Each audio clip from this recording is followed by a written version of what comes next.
बहुत समय पहले की बात है। एक घने जंगल में एक बड़ा आम का पेड़ था।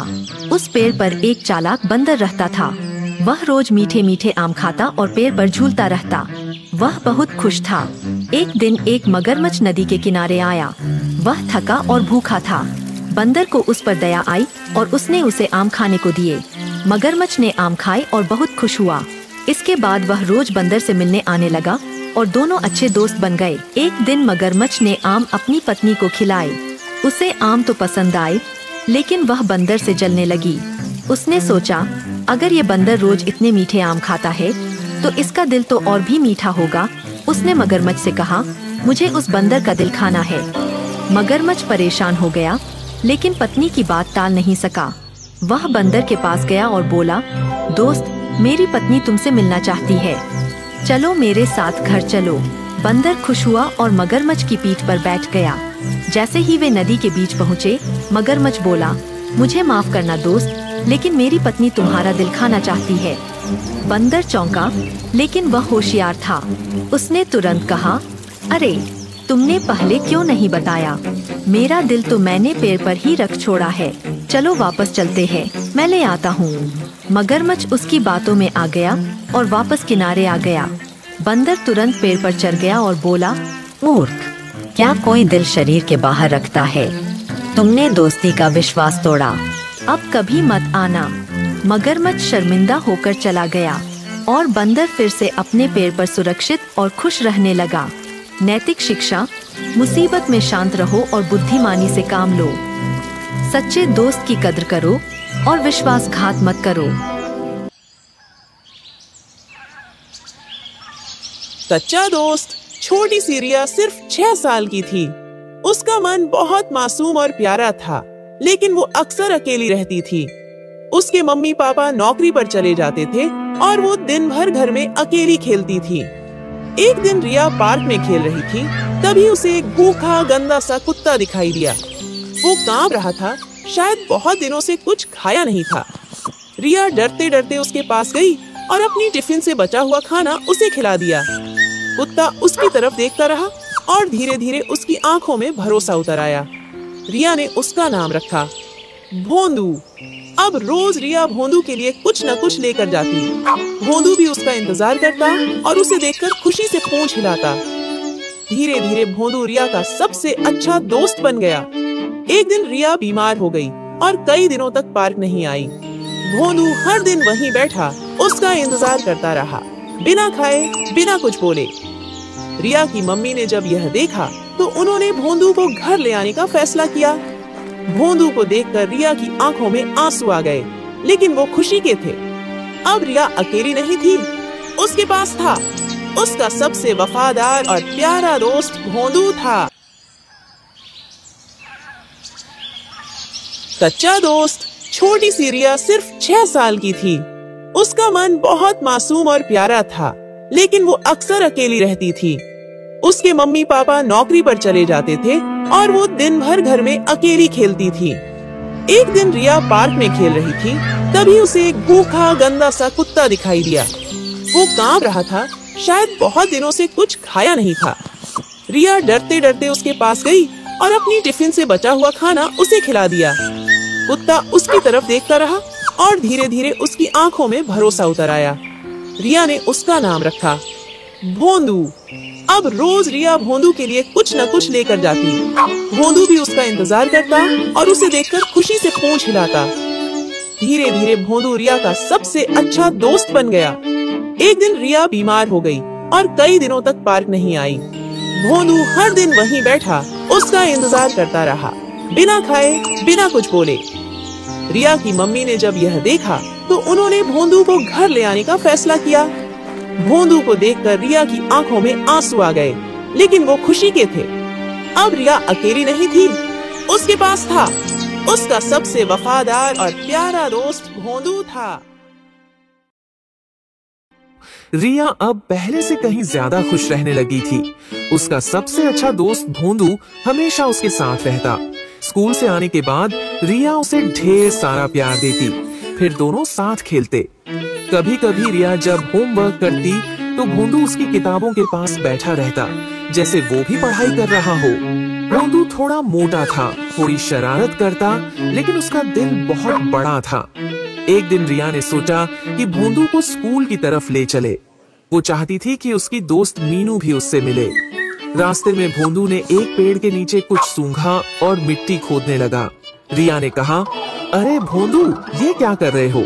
लेकिन भोंदू कहाँ मानने वाला था। मिट्टी उड़ती रही और रिया हंसते हंसते लौट-पोट हो गई। लेकिन उसी दिन कुछ अनोखा हुआ।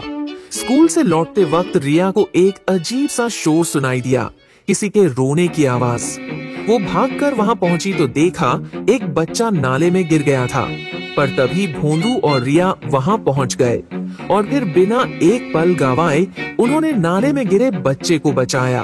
भोंदू और रिया ने बच्चे को रस्सी दी और खींचना शुरू किया। थोड़ी ही देर में वह उसे बाहर खींच लाए। अब भोंदू सिर्फ रिया का ही नहीं, सब बच्चों का लाडला बन गया था और उनसे खेलता था। लेकिन भोंदू के लिए सबसे खास रिश्ता वही था, उसकी दोस्त रिया, जिसने पहली बार उसे खाना दिया था। अब रिया और भोंदू अब एक दूसरे के लिए परिवार जैसे बन चुके थे। सुबह उठते ही रिया सबसे पहले भोंदू को गुड मॉर्निंग कहती और स्कूल से लौटते ही उसकी सबसे प्यारी मुस्कान भोंदू के लिए होती। लेकिन एक दिन रिया जब स्कूल से लौटी तो भोंदू दरवाजे पर नहीं था। वो गली गली दौड़ी, भोंदू भोंदू, हर कोने में पुकारा, पर भोंदू कहीं नहीं मिला। रिया की आंखें नम हो गईं। उसके दिल में डर था, कहीं कुछ गलत तो नहीं हो गया। मम्मी पापा ने उसे चुप कराया, लेकिन रिया को चैन नहीं आया। अगले दिन रिया ने मोहल्ले में पोस्टर लगाए, क्या आपने भोंदू को देखा है? उसने बच्चों से पूछा, दुकानदारों से पूछा, यहाँ तक कि सब्जी वाले अंकल से भी। 3 दिन, 4 दिन, 1 हफ्ता बीत गया। रिया पहले जैसी नहीं रही। वो चुप रहती, न खिलौनों से खेलती, न खाना ठीक से खाती। फिर एक दिन अचानक रिया के पापा को एक फोन आया। किसी गांव के पास एक किसान ने एक कुत्ते को देखा था, बिल्कुल भोंदू जैसा।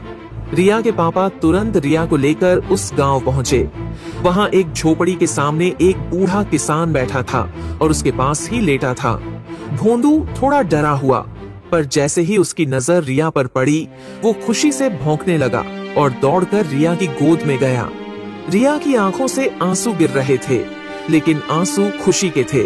किसान ने बताया, बेटा, ये खेतों के पास गिरा मिला था। मैं इसे रोज रोटी देता था, पर ये किसी की राह देखता रहता था, शायद तुम्हारी। रिया ने किसान का हाथ थामा और कहा, थैंक यू दादाजी, आपने मेरे सच्चे दोस्त की जान बचाई।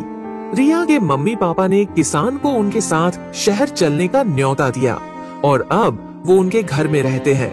भोंदू अब और भी खुश है, क्योंकि अब उसके पास एक नहीं 2 परिवार है। सीख, सच्चा दोस्त चाहे दूर हो जाए, दिलों का रिश्ता कभी नहीं टूटता और अच्छाई जहाँ भी होती है वो इंसानों को जोड़ देती है। हमारा इंद्रधनुष एकता की कहानी। बहुत समय पहले एक छोटा सा गांव था जो पहाड़ियों और हरे भरे खेतों के बीच बसा हुआ था। गांव का नाम था सतरंगीपुर। ये खास इसलिए था क्योंकि यहाँ हिंदू, मुस्लिम, सिख और ईसाई सभी धर्मों के लोग साथ मिलकर रहते थे, त्योहार मनाते थे और एक दूसरे की मदद करते थे। इस गांव में 4 सबसे अच्छे दोस्त रहते थे। आर्यन, जो पूजा करता और दीपावली पर दिए जलाता। अयान, जो रोज नमाज पढ़ता और ईद पर सेवियां बांटता। अमन, जो गुरुद्वारे जाता और सबको लंगर खिलाता। और एलेना, जो चर्च में प्रार्थना करती और क्रिसमस पर केक लाती। चारों अलग थे, लेकिन दिल से एक थे। हर छुट्टी पर वे एक दूसरे के घर जाते, त्योहारों में भाग लेते और स्कूल में सबको साथ पढ़ाई में मदद करते। गांव के लोग भी इन्हें देखकर खुश होते थे। ये बच्चे गांव की असली ताकत थे। एक दिन गांव में खबर आई कि एक बहुत बड़ा तूफान आने वाला है। मौसम अचानक बिगड़ गया। कुछ लोग डरने लगे। तभी ये चारों दोस्त सामने आए। आर्यन ने कहा, हमें मिलकर सबकी मदद करनी चाहिए।